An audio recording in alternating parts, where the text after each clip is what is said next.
Hey guys, welcome back to We Met at Acme. I'm like, what's the name of my podcast? That's how bad it is.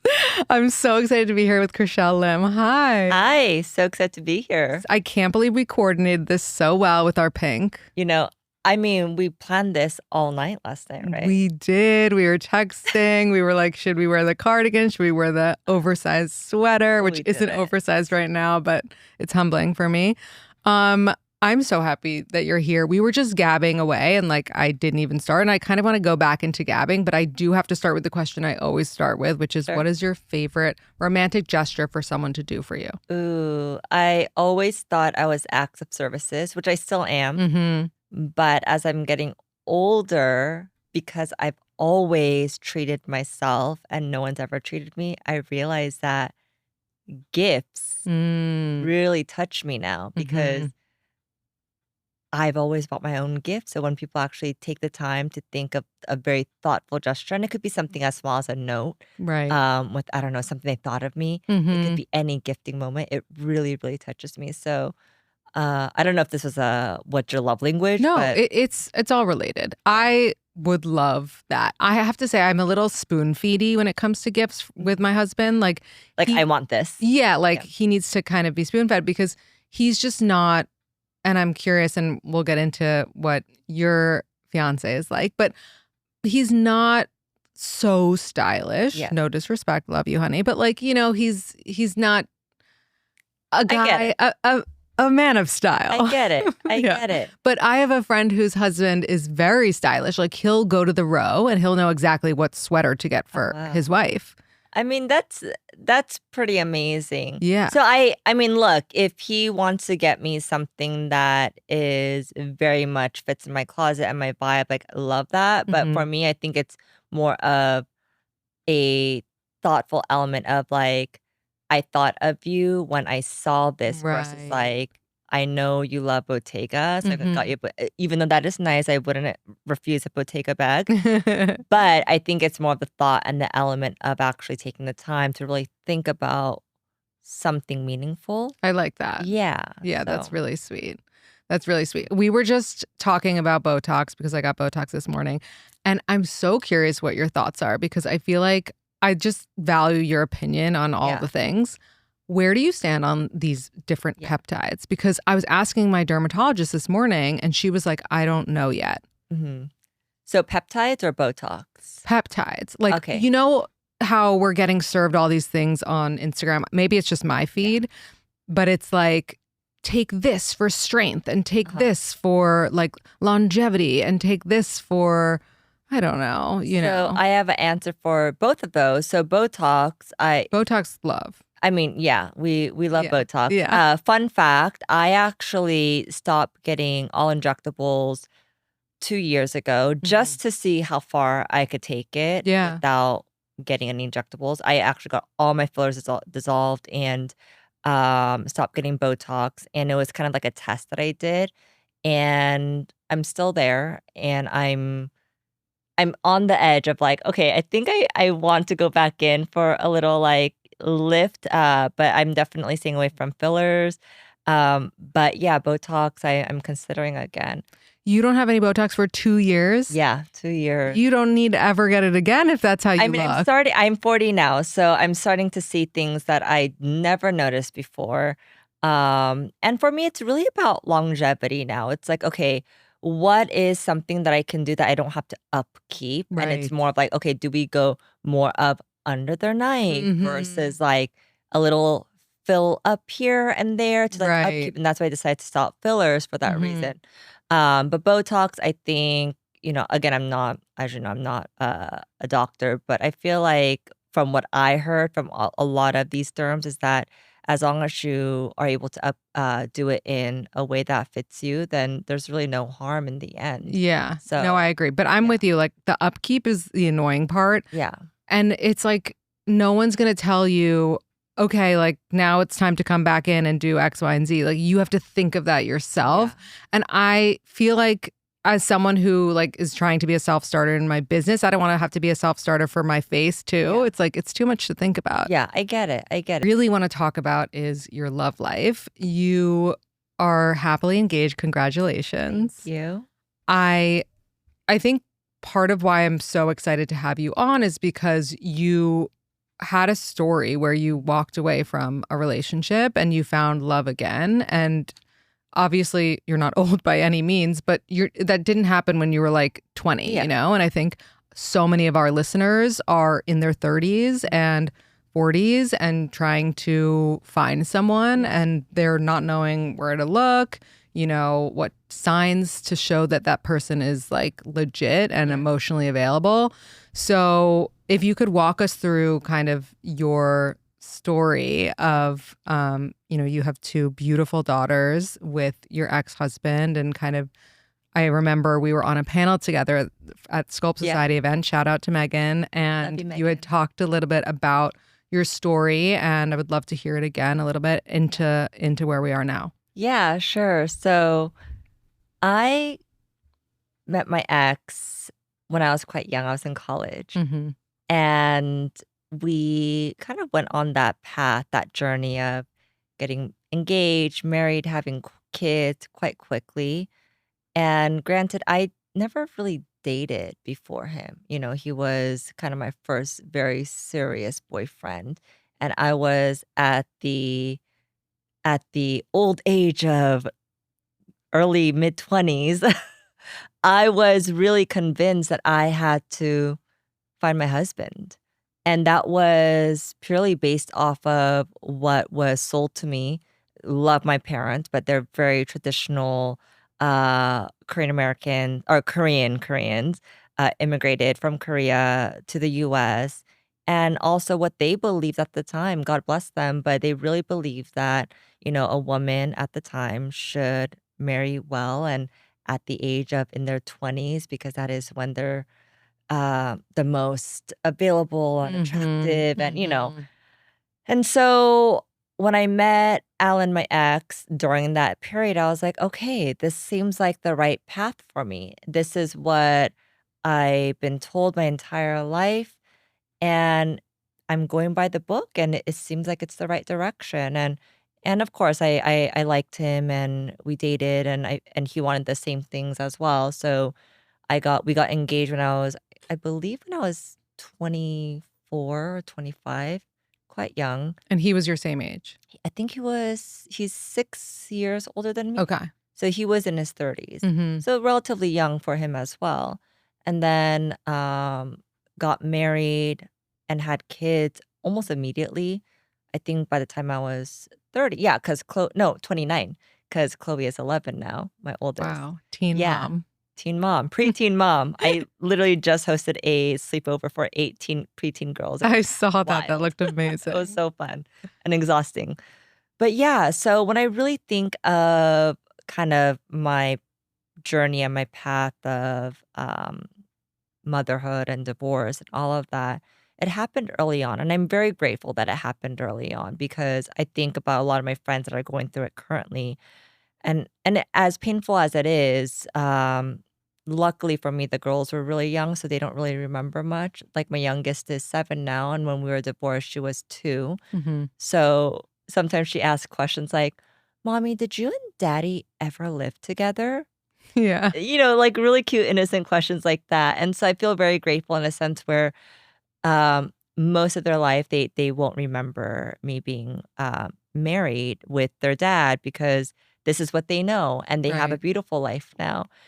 And so I think I was still learning about myself during that period. And I think one of the best advice I can ever give any girl, and even to my daughters, is date a lot, date around, have fun, figure out what it is that you like, what you don't like, get those heartbreaks in. Right. Because eventually, when you want to get married or when you find the person, you know exactly what you're looking for. And I didn't at the time. It Mm-hmm. just felt like it was the thing I was supposed to do. I don't Right. regret anything, because I think I wouldn't have the life that I have now without getting married at the time. But I just started learning about myself, within the last 5 years, of what my desires and my love language and what my needs are, and what I need from my partner and what I can give to my partner as well. And so I got divorced almost 5 years ago. Actually, yeah, 5 years ago. over 5 years ago. It just goes by so fast. Over 5 years ago. And my ex and I are good friends now, and we co-parent our daughters. We live very close to each other, so it's like a seamless kind of drop-off, pickup That's situation. great. And I think he was young too, and Mm-hmm. we were just all learning about ourselves. Right. And also, a big thing that happened was my career was just starting off then. I was just getting into I got into social media when I was in college. I had a blog, and that's how it all started, right? And back then, like 20 years ago, like there was no industry for what we're doing now, right? Mm-hmm. And so I think also I'm a complete different person than when I was when I first got married. And I think that was a conversation of, okay, you are you either grow with the person and you guys evolve together, or you realize this person is different and go on your separate paths. Yeah, I also have to say, I think it's so interesting what you said about your daughter not remembering that time with Mm. you and your ex-husband living together, because there are so many people, friends of mine included, that might be worried and unhappy in a marriage with young kids about leaving at that time. And those people might end up staying with their partner until their kids go off to college, because Yeah. that happens a lot, Yeah. thinking that that's a better solution for the kids, when in reality, the best thing that you can do is prioritize yourself right away, because then they don't know a life without mommy prioritizing Yeah. herself and daddy prioritizing himself. And I actually think, and of course, this is just a thought. I don't come from divorced parents, but I imagine, and I'm just curious what you think, that it's better to do it this like as when your kids are young, if you know it's going to happen Yeah. regardless, than to do it when your kids are aware of the situation. Yeah, I agree. And I think in hindsight, I did all the right things that I could at the time that was presented to me. I think most people might say, oh, and I have friends that say this as well, oh, once the kids are off to college, once they're not around anymore, then we'll figure our situation out. But the fact is that kids can feel Hmm. things, right? And I think that's the most important thing. It's I remember hearing somewhere that your it was someone's podcast or someone that I follow, and she said your family operates under one nervous Yes, system. I just saw I that. forgot where, but I was No, like, I that is forget too. so good So true. because if we're all living under this one household and we're all operating on this one energy, that energy better be freaking good, right?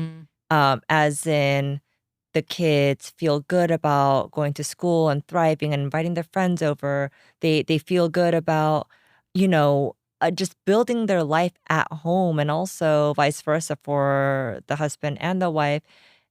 You can't fake that. You can't fake the aura. You can't fake the energy. Like Totally. it is what it is. Right. And so I understand why people decide to wait until their kids go off, but something's got to give there. Yeah. And something is suffering there as well. And so I always say it's easier to do it early on when you know it has to happen. Of Hmm. course, nothing is easy. It's easier said than done. But I personally think if you have the opportunity and you had the choice and decision to be able to make that decision early on, I would choose that decision. Yeah, I couldn't agree more. Also, Yeah. Miles, will you look up who said that? I'm just curious. It's like something about operating under the same nervous Nervous system as a system. family. I'm so curious because now I remember I saw it too, and I'm like totally blank. It hit home for me. Same, Yeah. I was same. like, I was "Oh god, like, that's so good." yeah. Well, I was like, damn, I need to regulate my nervous system immediately for my family. And it was a wake-up call for all of us, Uh-huh. right? Exactly. You had lots and lots of followers when you got divorced. How did you choose what to share and what to keep to your chest? So this was a hard learning for me because I started off my career online when I was in college, and I was probably kind of the first generation of content creators, Ami Song, Sincerely Jules, Hmm. Brian Boy, kind of within the fashion industry. And so we didn't really know how the second half of all of this was gonna go down, right? And so the beautiful thing about being an OG or starting off early on is you just kind of share without thinking about what could happen. And so I was just sharing my life.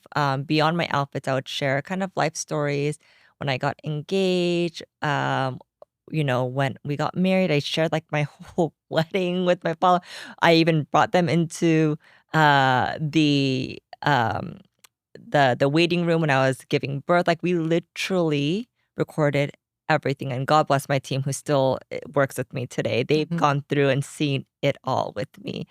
And not that I regret any of that because I'm so grateful for the life that I have right now. And I believe that because I shared a lot of these stories with my followers, I've been able to get to where I am at because they were just they just loved following around along my adventure.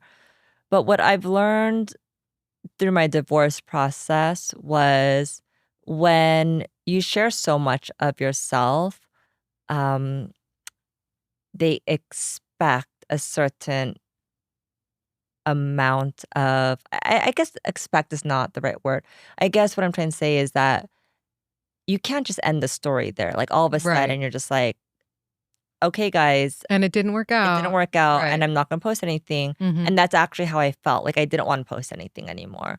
And and a lot of my followers were upset. They were saying, we've supported you. What's going on? At least tell us what's happening. And some others were like, we understand that you're going through some things, but when you're ready, please share what's going on. And others were pretty mean about it, where they were like, you're never with your kids anymore. You're a bad mom. Because I decided at that point I didn't want to show my kids anymore. Right. And so I had to figure out and I had to be ready to be able to come back online and be able to authentically share my story again. And I was after 2 years. And so when I shared my story 2 years later, I was already way past kind of the emotional state of going through what I had to go through. And so it was challenging because I portrayed kind of this picture perfect life with my family, with my ex, with the kids. And it was a reckoning for me because I was now showing up being like, I not that that was fake, but I was really trying to make something that clearly wasn't working work. And Mhm. everything that you guys saw online, it was me in the midst of struggling, but trying to put on a face to be able to continue on for the family, uh, and also for my job, really. And so I think at that point, I started to really unpeel myself, like the layers, and discover who I was. And I realized that I don't need to be performative. I don't need to continue to show everything. So I think now I have a much healthier boundary of how I portray my life and what I show and what I don't show. I still want my followers to feel like they're involved with me and showcasing some parts of my life. But I definitely have stronger boundaries now Yeah. around all of that. That's Sorry, great. long-winded answer. No, no, I love that. I think it's so hard to find a happy medium Yeah. between sharing everything and sharing like nothing. There's Yeah. there's a really big window of the in between where you're just like, what should I do? And Yeah. especially when there are kids involved. And you know what was a big thing for me was when the kids are young, you kind of don't really think twice about posting your kids because you're just at least at the time. Now there's a lot of Mhm. studies of like they could take your kids like face on AI and Right, like, right, right. you know, morph it into something else. So I think it's a different day and age now, but just 5 years ago, you would just kind of post I would post my kids just freely because it was a cute moment or whatnot. But now I think there's a lot more things to think about with obviously AI, and then also they're just getting older. My daughter is 11 now. I just threw her a birthday party, hosted like 18 girls in my house, and I I don't want all of their faces to be on the internet. I don't want them to be overexposed, and so I'm really careful now with what I post, given um, it's kind of a crazy world out there. So Yeah. just really trying to protect my kids and also what I post about my personal life and my family out there. But again, if I want to share a story online, I might just talk about it versus always like showing a photo. Right, right. Yeah. And I think that's totally fair. So you went through this separation and divorce, and then you were in like your healing moment, Mhm. doing the work on yourself and kind of figuring out what's next for me. Yeah. At what point did you feel ready to open your heart up again? And when you were ready, where did you look? So I was at a place in my life where I was truly convinced that I could be single forever. Like it didn't even cross my mind that I would get married, I would find the love of my life again. I felt so empowered in my skin after what I had to go through and what I had to fight for and where I got to post divorce. I was like, damn, this is like a good life. Like just me and the girls. Like I could live this life. And, if I want to have some fun, I'll have some fun. But if I don't need a lover. I don't need a boyfriend. I don't need a husband. And so I wasn't looking. I never had to download an app um, or have someone introduce me to anyone. Um, so I didn't feel like I was ready because I didn't even have that thought process in my mind. But it was the the year that I got divorced in Paris. So it was like my first fashion week back because I do the fashion circuit which includes New York, Milan, and Paris. I was in Paris. It was the first, I think, winter after the COVID shutdown. Mm-hmm. The very first fashion week that came back into place, and it also was my first time being single and seeing all my friends. And so I was feeling good. I was like, "Oh my god, I get to see my friends. I'm single. I could do whatever the f I want. Like Yeah. life is good." And of course, I was still mourning, kind of like processing everything. And it was at the Isabelle Marant show in Paris, where I met Sebastian, my fiance. My really good friend, Jeannie, who, I called her like my fashion big sis because she used to own this luxury, boutique in LA, and when I couldn't afford, like, designer things, she would let me borrow her stuff, and I would post, like, my blog posts about it, and so she moved to London and started working for Selfridges, and Sebastian was her boss. Um, and he was also going through his divorce as well. So I think she kind of like in her head, she's like, "Oh, this is perfect. Like Mm-hmm. they would be perfect for each other." Of course, when we met, it was just like a hi, nice to meet you. Nothing really clicked. I was like, "Oh, he's cute, he's handsome." But I was like, he lives in UK, and Right, he probably right. thought the same for me, like, this could never happen. And so a year after goes by or sorry, 6 months after goes by because fashion season, it's every 6 months. Um, and then it was like that season after that, that's when we started talking. And so, yeah, and then it was a year after that when we started to actually, you know, have fun. Yeah. So And it was a slow burn, but I think it there was a lot of anticipation because of that. yeah. And Yeah. does he come from, like, is he a dad? Yes. Okay. So he comes from having Yes. kids He as well. has 2 kids, so we call it our kind of blended Brady Bunch family, our quilted family. Um, so we both say that we have 4 kids all together. The kids get along. His are 16 and 13. Mm-hmm. Mine are 11 and 7, so it, like, slowly progresses down. But it's the perfect because the 13-year-old and 11-year-old, they're both horse riders, so they instantly click because they both, show jump and they have the same interest, and then the oldest and the youngest, they're just, like, obsessed with each other. Yeah. Oh. And did he end up moving? Yeah, so he lives in LA now, and so he co-parents, his kids come with us for every holiday season, summer, winter, and we try to go back as much as we can as well. That's so So great. it's um I guess in a sense complicated, Hmm. but we've managed to figure it out. Right. Yeah. So it's been great. What's a message that you'd want someone to hear who is kind of starting over in their love life after getting divorced with kids? I would say date a man with kids. Yeah. You think that's the easier?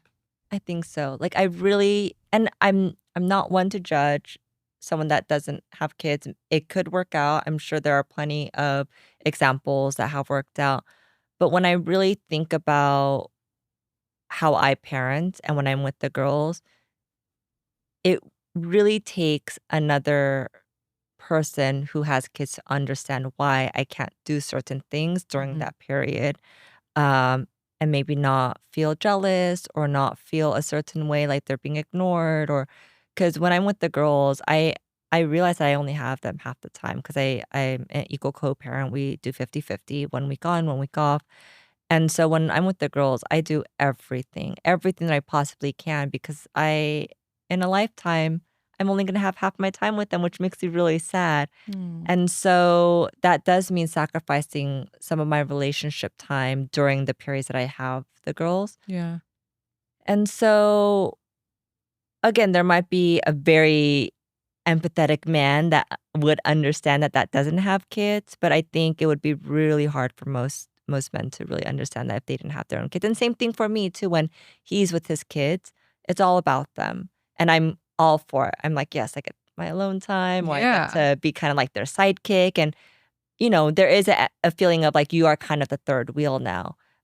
Because essentially Chloe and Colette, my daughters, they have their dad. Sebastian will never be their dad. Hmm. We call him the bonus dad, or I'm the bonus mom to his kids.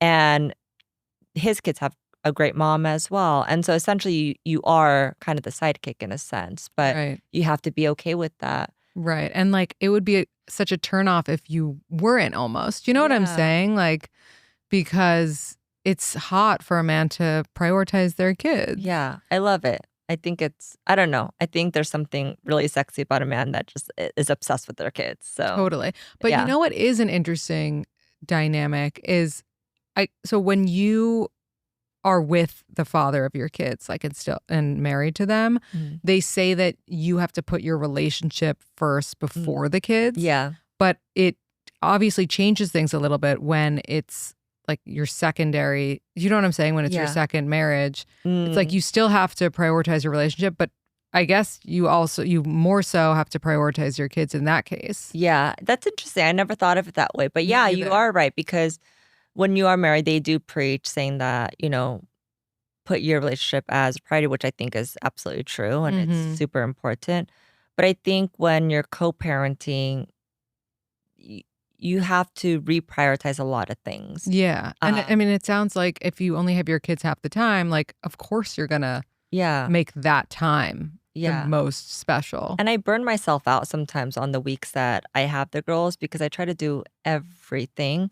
But I know that um that the week after I have the week to recover or to catch up on my work. Right. So, during the weeks that I have with them, I will do everything in my power. And so yeah, it kind of strangely balances. I have a lot of friends that are happily married Hmm. and they're like, "How can I figure out with my husband without getting a divorce on how I can co-parent?" I'm like, "That's a great idea. I don't know how, but you guys Yeah. figure it out." Yeah. Because essentially it's like the mother load, right? Hmm. E especially when you're married, and I think now more men are stepping in and taking ownership of being, like, a true partner, but I think for a long time, even when women were married, they were doing not just taking care of the kids, but they're also working too, Yeah, of course. and so if I'm taking care of the kids and working, then my partner should be able to do the same so we could both divide and conquer, right? But so at least for a lot of traditional marriages, like friends, I still think it's very much divided. Totally. There's no Yeah. week off. No. And like the women are like, I need a week off. Like Hmm. I can do all this, but I can't do this forever. Totally. So I wonder how many business trips are not even business trips. Yeah. People just want to get the fuck away. Yeah, I gotta go was to actually work. I was thinking the other day I went to the bathroom and like n- n- not to be TMI, but like I thought it was going to be like a bathroom experience. And it didn't end up, it was like a false alarm. But I was like, I kind of just want to sit here. Yeah. You know, like I kind of just want to sit here. And I have an excuse because my husband thinks I'm in the bathroom. And like, even though I'm not going right now, it's really nice to just sit here for a second. I mean, it just, sometimes that's all you need, alone time away in the bathroom. Exactly. Whatever it takes. Exactly. So when you and Sebastian were having conversations about things becoming more serious, when there are kids involved and you talk about getting married again, is it like, can you still have that romantic getting surprised by a proposal, or do you have to kind of talk it through and have logistics discussed? Do you know what I mean? Yeah. I think because we've both been married and we both have done the whole show for friends and family, we both just really wanted it for us. And so when I got engaged, we both knew it was going to happen. I mean, when it happened, I was surprised when it happened, but like talking about actually getting engaged, we obviously planned that together. And I think we realized that we both didn't need the approval or the show of any, and that's why I didn't even announce it. People still congratulate me now because they think it just happened because they're just finding out, but it happened 2 years ago. And it's just kind of nice to be able to keep things for yourself. And so I don't know if and when the marriage is gonna be. Because sometimes we talk about like, what if we're just engaged and we just call each other husband and wife? Because essentially it's just a piece of paper and we both been married before. So do we really need this? I don't know. But if and when we decide to get married, we I think a lot about like I might just do it with my parents and the girls and his kids and maybe not even announce it at some point and just like be married and without anyone knowing. I love that. There's something nice about it. I think it's also because I've been on the flip side of just making everything about creating content and showcasing my life. And I'm in the era now where I just want to keep things for myself.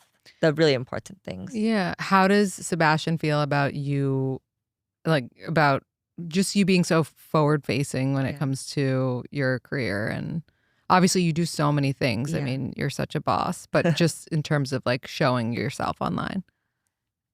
I think he gets it because he also comes from the fashion world, obviously on a different side, um, more on the executive side of retail.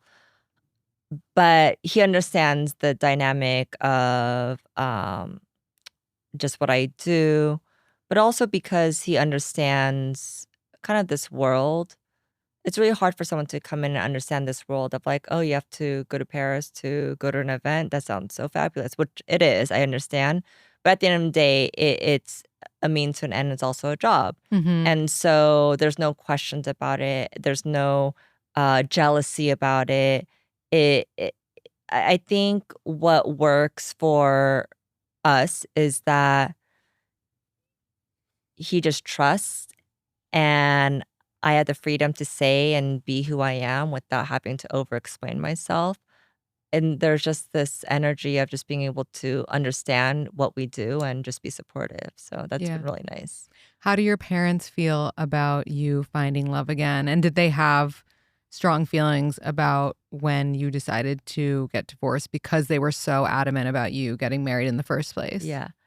They definitely had a reckoning when I was going through my divorce. My dad went through a period where he was just crying every night and blaming himself, like, "Oh, maybe if I didn't put the pressure on you, like you wouldn't have gone through this." And I love my parents so much, and I think we've all kind of learned and evolved together, and they definitely have become a lot more modern. They're very traditional kind of Christian parents, but I think when it now comes to marriage, they're just like, do whatever you want. Like, they're just Yeah. excited that I was like dating again.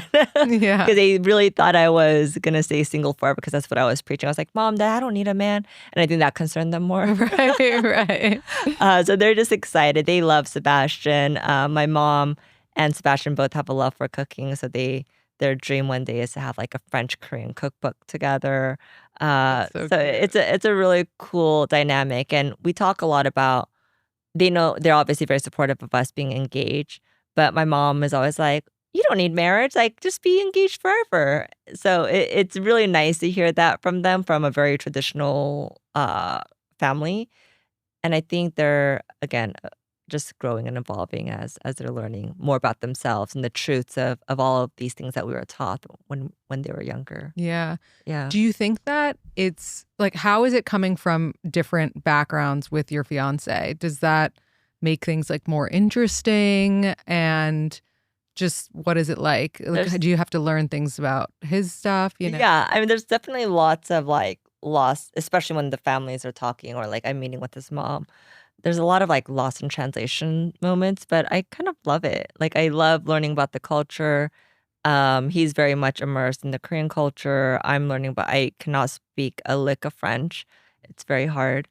But we spend a lot of time in France, south of France, where he's from. With his mom is there, his family's there. A man who speaks French is so I sexy. mean, I'm not gonna lie, it's pretty sexy. There's nothing hotter. Literally When I nothing get hotter. annoyed or mad, I'm like, okay, just speak your French. I'm like, okay, Uh-huh. I'm not mad anymore. That's amazing. Yeah, but it's fun. It's a fun dynamic, and we're because Seb and I are global citizens. We're traveling constantly mhm. to so many different places. I think it's one of our passions is just to learn culture and um, yeah. So we always hear about when to tell your kids that you're dating someone, but I'm actually curious. It's like, when are you supposed to tell your ex-husband when you're Mm. dating someone? And Mm. I think you have to, right? Because you share kids. If you Yeah. share kids together, you have to. I don't know what the rules are if you Yeah. don't. But at what point did you decide, like, I should probably tell my ex? That's a good question. I'm trying to remember. So with the kids, I remember after a year officially dating with Sebastian, they finally talked to him on the phone, given that he was still in Europe. So they talked to him on the phone, and they would talk to him like every week, so they would know of him, but they never met him, I think, until a year and a half in. Mm-hmm. And that's when I felt very good about it. When he decided that he's gonna um, change careers. He has his own brand now, and it's in LA, so it just made sense for him to move out to LA as well. And so that's when I was like, okay, I feel really good about this. And I think shortly after I told the kids, that's when I also told their dad because the kids were gonna meet him, and I thought he should know as well. Yeah. I also imagine your girls are like, Dad, mom's Yeah, talking to someone, yeah. like they probably Kids don't break the lie. news Yeah. before you could. One thing I've learned with kids is that they will say things how it is, Always. truthfully, Mhm. always. And so, and I don't ever want, and that's what Alan and I, my ex and I, we decided that one, we don't ever want them to be in a position where they feel like they have to cover for mom or dad Right. because it puts them in a very uncomfortable position. So, whatever I tell my kids, I always assume that I'm going to tell or that their dad knows or I'm going to tell them because they're going to know somehow or he's going to find out somehow. And so, yeah, it's just like a very open relationship. I'm really proud of how far we've come as I still call us a couple because we're still a co-parenting couple. And so, he has a girlfriend, we chat, we do, birthdays together, all of that. So it's one big, Brady messy, Bunch. blended family. I love it. I love it. So now that you've kind of figured that part out and you don't have to think about that and you don't have to say kind of like, I'm just going to be single forever because you have this amazing person that you can grow your life with. What do you feel like is something that you still want to accomplish? I mean, you've done so much, already. Like, what, I don't know, is there something that you're like, okay, this is 2026, this is the year of Uh, well, my brand Fleur, we recently got acquired last year, and I'm still, congratulations, by the thank way. you. And whatever scent you're wearing, like, it's unreal right now, Thank you. whichever I'm one it is. wearing the berry cream and matcha milk that we just launched today. I was just training with the staff right before I came in here, so I'm just like doused in it right now. Yeah, So it smells excuse me if it's a little amazing. strong. No, it's great. Um, but I'm, I feel very grateful that that the brand just kind of grew so fast in a short amount of time within 4 years, and we were able to get acquired at such a short amount of time. But with that said, I still have so much to give to my brand, given that it's still at the infancy stage. And so I would love to continue to take it global.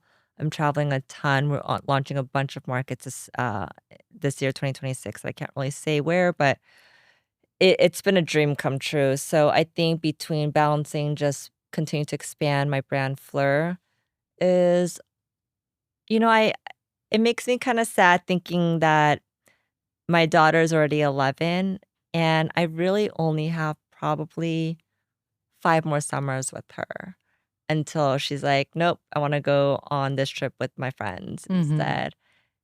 And so that has put a lot of things into perspective for me as a mom. I think I've always put kind of career first and all the things I want to accomplish as a career woman. I've always been had this drive in me to build something meaningful. Um, but I think now it's just to build as many memories as I can with my girls. So every opportunity, long weekend I get with the girls, we're off somewhere doing something together. And I don't know, that's kind of a corny answer, but No, I think that's just making amazing. more memories with my girls, because it just, as cheesy as it is, it happens so fast. And I'm like, how are you 18 and uh I mean not five, but like 7 more years? Yeah, it's It's crazy. crazy to me. And so yeah, just spending more time with them. Yeah. Yeah. How do you feel as a Korean woman about like all of this amazing, I feel like Korea is so hot right now Yeah. in America, between like K-pop demon hunters to just everything, and all the like Jennie and all of the incredible artists. Are you loving it? Just how does your family feel about it? I'm super proud. Mhm. I'm such a proud Korean American. I was born here in Texas. My Mhm. parents went to college here, not here, but in Texas. And I grew up in Northern California, and I was one of the only Asian kids growing up. And I always felt like the black sheep. I always did everything I could to just blend in with other people that I clearly didn't look like, but I would put so much makeup on and all this crazy clothes just to like feel attractive or to look like them, and less Korean. I was quite embarrassed to be Korean at the time because no one really knew what that was.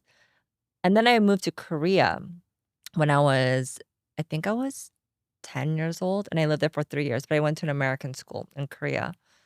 And that's when I realized I'm also not Korean Korean because my mannerism is very American. Mm. And that is a Korean American experience where you're neither there or here.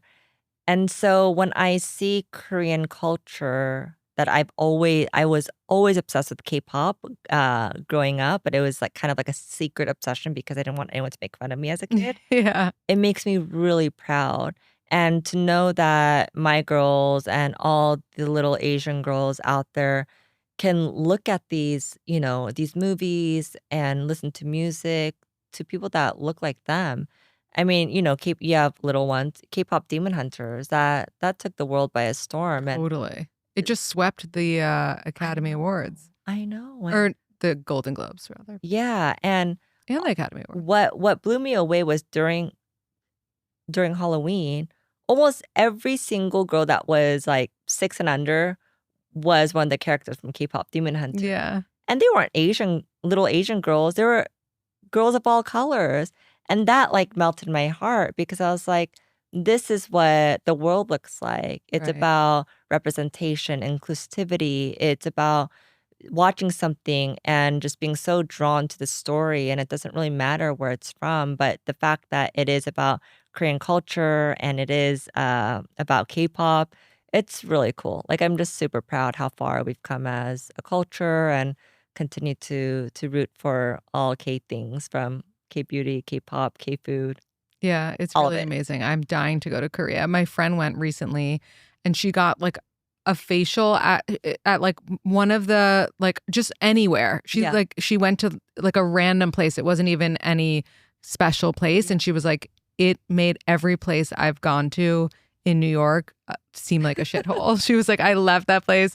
My skin had like was 20 years younger. I was glowing. Oh I my was like, "Oh God. my God, I mean, I it's need to get wild. When involved." you go to Korea, you're just like, you look at every corner and every like sign, and there's buildings on top of buildings. Every sign is like beauty, facial, plastic surgery. Yeah. It's beauty land. It's Yeah. insane. It's crazy. Yeah, it's crazy. It's amazing. Is Korea where men are going for the hair thing? No, I think that's Turkey. You're right. It's I Turkey. think that's Turkey. Mm-hmm. But I actually know some people that have gotten their hair transplant done Me in Korea too. too. Oh, And in Korea. Yeah, it's yeah. done really, Mm-hmm. they mostly women. Right. But I think the men, they go to Turkey. Yeah. Yeah. Yeah.